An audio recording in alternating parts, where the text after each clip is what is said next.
جو آپ نے پرسوں کے اخبارات میں پڑھا کہ ایک خنڈا، ایک اوباش، ایک اچکا عورتوں کا پیشاب پیتا ہے پیر، پیری کی مسند کے فائد ہے، اس کے ارد گرد 25 سال سے 40 سال تک کی عورتیں جمع ہیں اور اعلانیہ مسند لگا کے بیٹھے. یہ نہیں کہ یہ سارا کام وہ کسی پردے میں کر رہا ہے یا یہ سارا کام وہ چوری میں کر رہا ہے.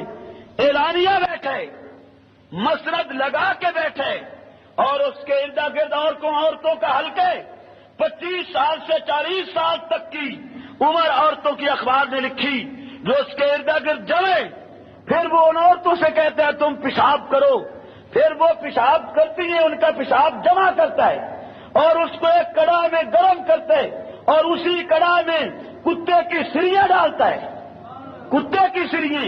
پھر وہ کتے کی سری میں ابلا ہوا پیشاب اسے پیتے ہے پیر ہے مرشد.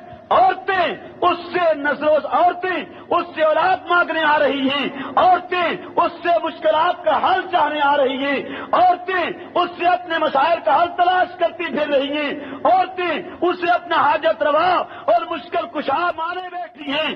عورتیں یہ سمجھتی ہیں ہمارا داتا یہی ہے، عورتیں یہ سمجھے بیٹھی ہیں ہمارا مشکل کشا یہی ہے. جس انسان نے شرک کیا رب العالمین اس پہ یوں ہی غضب نازل کرتا ہے.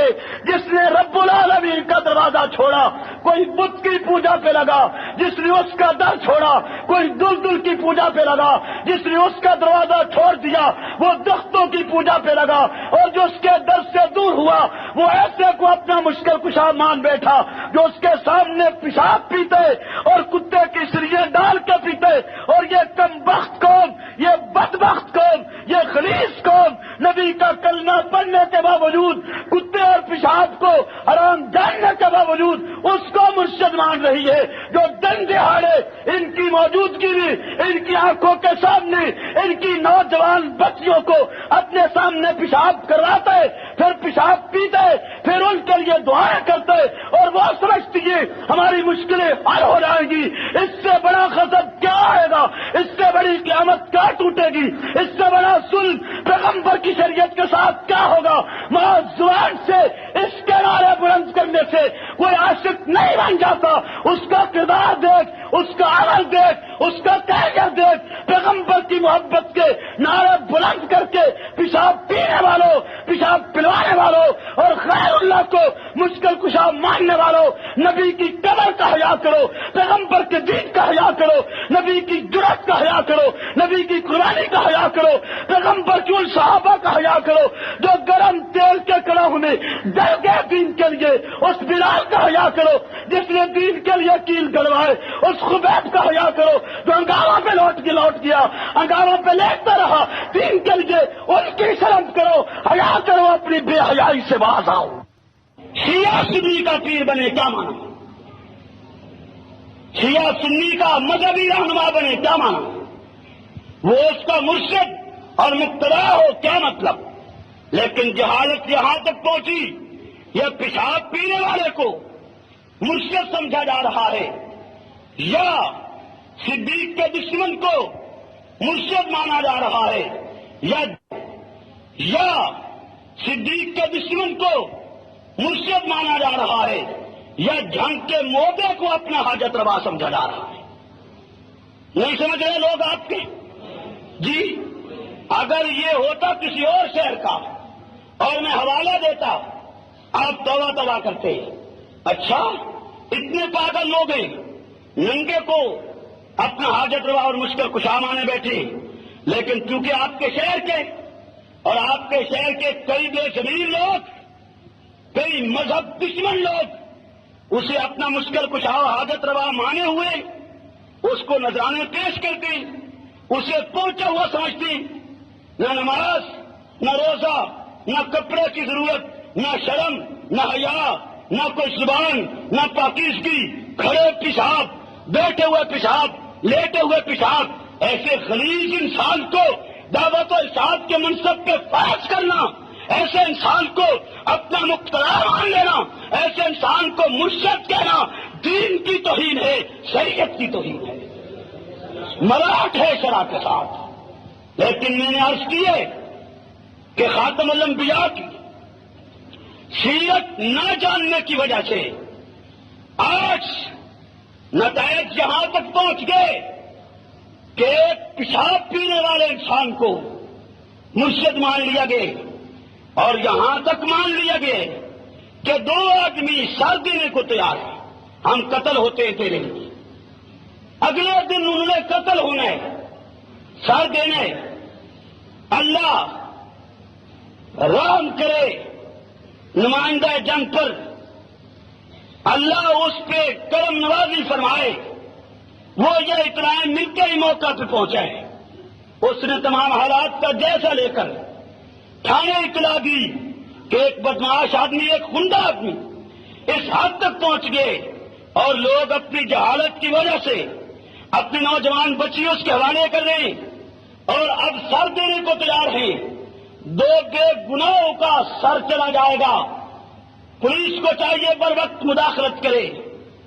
چنانچہ پولیس موقع پہ پہنچی، اس بدمعاش کو گرفتار کیا۔ وہ صرف پنجتن پاک کا نام لیتا ہے، نماز نہیں جانتا کیا ہے، روزہ نہیں جانتا کیا ہے، کلمہ نہیں جانتا کیا ہے۔ اخبار نے لکھا صرف پنجتن پاک کہتا ہے۔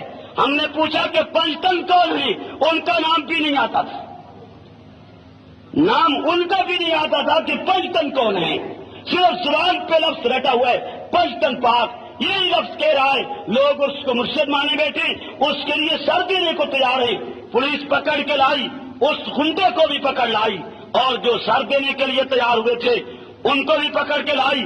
آگے اخبار نے لکھے کہ تھانے میں لا کر جب اسے بٹھایا گیا، اس کے وجود سے اس قدر تعفن اور بدبو آتی تھی کہ انتظامیہ نے فائر بریگیڈ منگوا کر اسے نہلایا، غسل دیا، پھر بھی اس کے جسم سے بدبو نہیں گئی، پھر بھی اس کے جسم سے بدبو نہیں گئی۔ بڑے آرام سے بیٹھا، سگریٹ پیتا ہے، بڑے اطمینان سے بیٹھے، اس کی صحت پہ کوئی اثر نہیں۔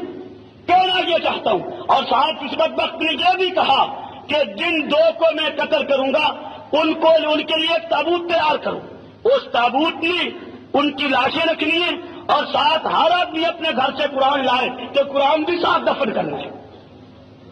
کلمہ پڑھنے والی قوم اپنے ہاتھوں سے قرآن اٹھا کے لائی اور اس نجس انسان کے حوالے کیا جسے اپنی آنکھوں سے دیکھ رہے تھے کہ پیشاب پی رہا ہے۔ جو پیشاب پی گئے کیا وہ ہاتھ دھو سکتا ہے؟ اس لیے کھا رہا ہے۔ اس کے حوالے کلمہ پڑھنے والی قوم نے قرآن کیا، اور اس نے قرآن کے نسخے جمع کر کے ان لاشوں کے ساتھ دفن کرنے کا پروگرام بنا رکھا تھا کہ بر وقت پولیس نے اسے گرفتار کیے۔ یہ حالات آج اس نتیجے تک، اس سٹیج تک کیوں پہنچے؟ اس لیے کہ میرے ماحول اور میرے معاشرے میں پیغمبر کی سیرت کو عام نہ کیا گیا۔ مولویت بدعات کے بیان کرنے پہ لگ گئی، مولوی گوشت اور حلوے کے فضائل بیان کرنے پہ لگ گیا، مولوی دین کے بجائے بدعات کو رواج دینے لگ گیا۔